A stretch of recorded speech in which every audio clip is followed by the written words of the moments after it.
Hey everybody, it's Erin at Scandalous Beauty. First and foremost, depending on when you're watching this video, I just want to say happy holidays. I'm recording this on Christmas Eve, and I'm just now, about an hour ago, feeling the Christmas spirit. So I just want to say happy holidays. I've been saying it on Twitter and all that kind of good stuff, but I needed to extend that now. So I hope you all have a festive holiday, no matter what holiday you celebrate or don't celebrate. This video is a compilation of makeup questions and beauty questions that people have been asking that have been sent through messages and emails and all that kind of good stuff. So, let's go through what I got. All right. So, this question is about how to become a guru on YouTube. This is something I am completely just like over it with, this whole guru thing. It's just a setting on YouTube. You basically just go to your like account settings and you can decide that you want to be a reporter or a director or a musician or a guru or a YouTuber or something like that. So you go to like, I mean, it's like in your settings. Anybody can be a guru. And guru is not a term that is just used on YouTube. You know, it's a word, like it's an actual word that people use about anybody who is almost, you know, an expert or very, very knowledgeable in their field. So we just got to kind of get off that whole guru thing. It's just kind of whack. I actually went to go take the guru title off of my name because some people were like, you know, they were sending messages about, not necessarily about me, but they were like, you know, certain gurus are stuck up, certain gurus don't, you know, contact you back, and certain gurus don't do this, that, and the third. And I'm like, they're, I don't even understand. I'm not going to get into it because it's not that deep, but just know that if a person is doing makeup or anything else and they happen to have a whole lot of subscribers or no subscribers at all, they can be a guru or not be a guru. And don't let that title dictate or let you prejudge a person's videos ahead of time.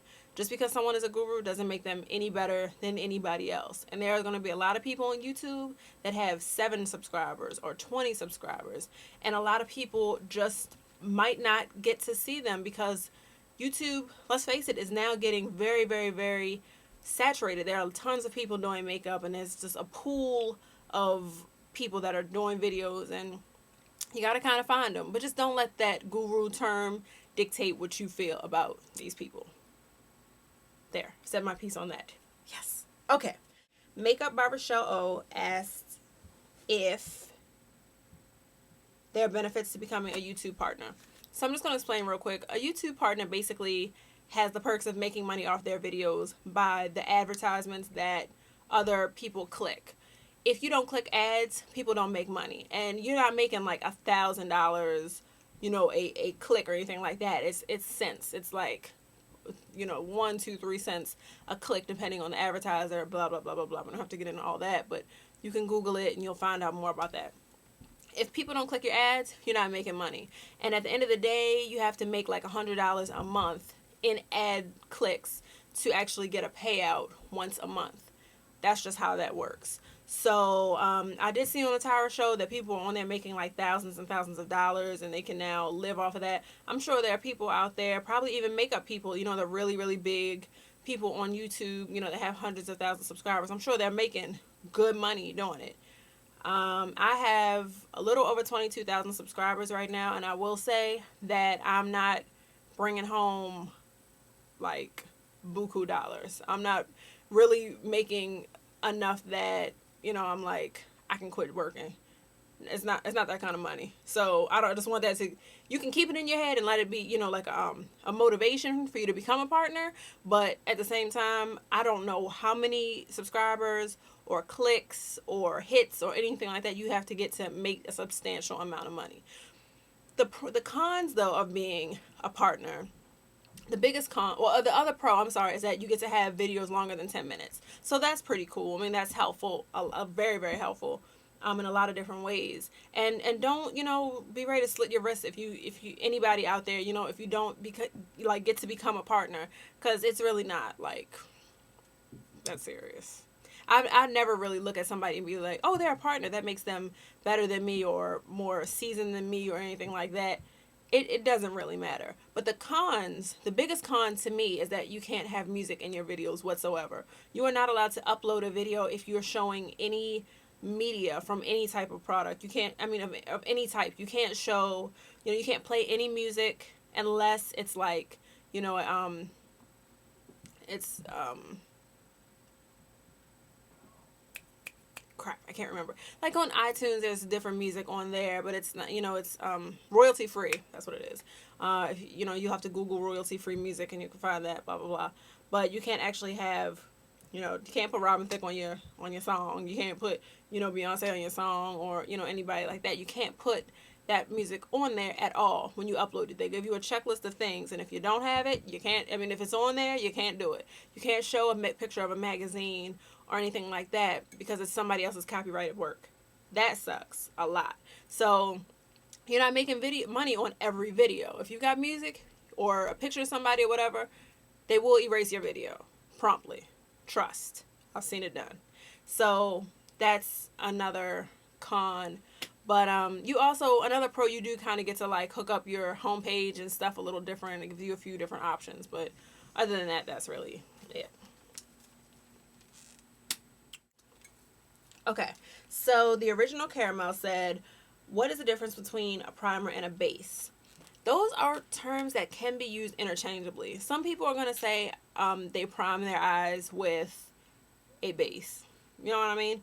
A primer really is just going to prepare whatever part of your face that you're going to use something for. So, you can prime, I prime, for example, I will prime my face with moisturizer. I don't use an actual primer for my makeup. I just never have, and I've never felt like I needed to. And there's also a primer for my eyes. I will use a MAC paint pot for that. Some people use Urban Decay Primer Potion. But some people also say, I'm going to base my eyes with that. Some people use the word base. It's more like old school, but they use base as a foundation. And that's what they'll say, I'm going to use, this is the base that I'm using, and they will call it foundation. So it's interchangeable depending on the product they're actually talking about. Don't know if that helped at all, but that's basically how that goes. What's more important? This is by Dimple86. She had a few good questions. What's more important, quality of makeup or the quality of the brushes? I have to say, hands down, the quality, quality of the brushes, because I feel, well, not exactly. If your makeup is whack, like if it is a bad quality, if it sucks majorly, I mean, it's just going to suck majorly, and it's going to look like it sucks when you put it on your face. It's barely going to be anything there, but also something I was talking to my friend Megan about the other day was about the texture of things and how using the right tool will bring out the texture. Because sometimes if you take a velvety eyeshadow and you put it on your skin, your finger, you rub it with your finger, and then you look at it and you don't see much there, or you'll put it on and it just doesn't give you the color payoff that you want. It's like, you automatically think, oh my gosh, this sucks, I'm not going to get it.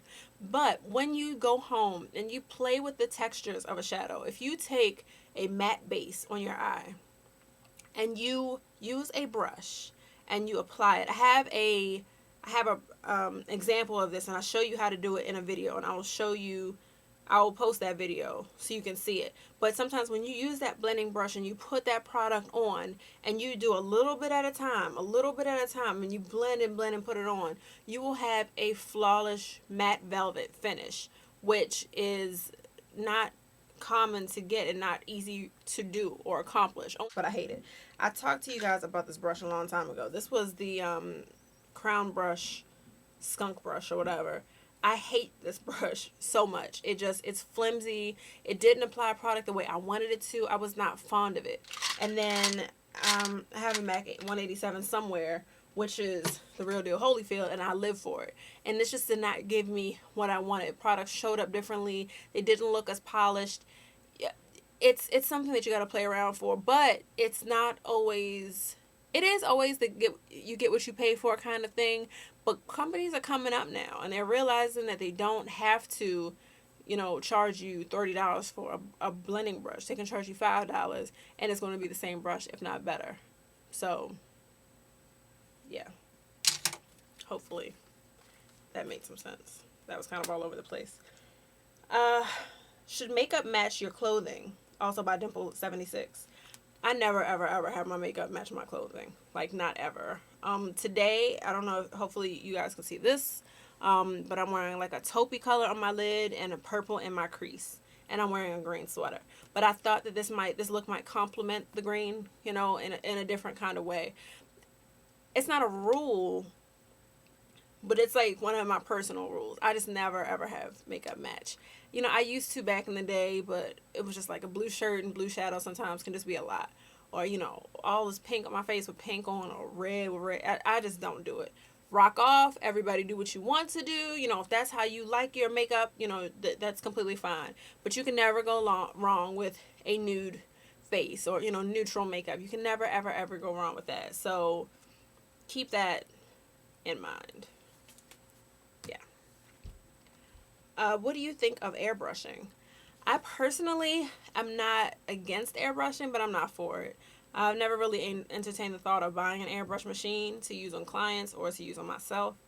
I have just seen so much amazing makeup done old school with sponges like Sam Fine or like Billy or like thousands of other makeup artists, you know, that go nameless or faceless, you know, forever, that do it the old-fashioned way by using a brush, using their hands, working textures into the skin. I'm not buying an airbrush machine. I mean, yes, it does look lovely, but I've seen lovely makeup done other ways too. So no, I'm not buying an airbrush machine. A lot of people have been asking me about wearing glasses with makeup. I didn't think that I don't want to say I didn't think it made a difference, because I knew it made a difference, but some people say that they wear more makeup to make a show up. Some people say they don't. So this is a makeup look that is a little extra, you know, but I have a pair of glasses here. These are my brother's. And I don't know if you can see my makeup any better or worse, but this is me with a pair of glasses on. So I was thinking that I might do maybe a little bit more liner to make my eyes pop a little bit more.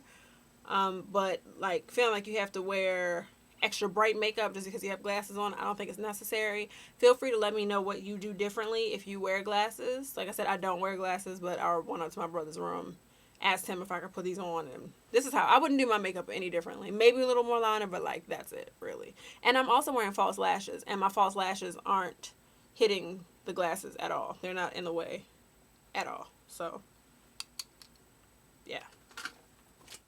So if you happen to have any more questions, feel free to just like leave a comment. Not so much like tutorial requests or anything like that, but if you have questions that I can just answer over a video like this, please feel free. If you've sent me a message and you'd rather just leave me a comment down there, feel free. I'm just writing the questions down and having them on file. And depending on how many I get tonight, I might just do another video tonight and post it tomorrow or another day or so. I know we don't do videos back to back, like more than once a week, but never know, I'm feeling frisky. It's Christmas Eve. So happy holidays to everybody, and I will see you soon for my videos. Bye guys.